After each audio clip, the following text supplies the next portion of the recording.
সরকার স্থায়িত্বের জন্য আস্থা ভোটের পক্ষে বিএনপি, এনসিপি সহ কয়েকটি দল। সংবিধানে ৭০ অনুচ্ছেদ বিদ্যমান। বিধান অনুযায়ী সংসদ সদস্যের আস্থা ভোটের পক্ষে কয়েকটি রাজনৈতিক দল ঐকমত্য পোষণ করেছে। বিএনপি ও এনসিপি বলেছে সরকারের স্থায়িত্বের জন্য এই বিধান প্রয়োজন।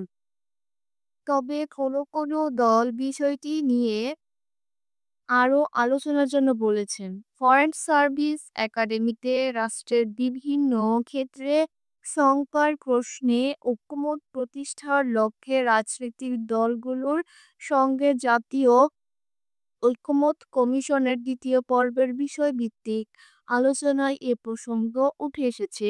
এই জাতীয় নিরাপত্তার প্রশ্নে আস্থা ভোটের বিষয়টি ৭০ অনুচ্ছেদে যুক্ত করতে বিএনপির প্রস্তাব করেছে।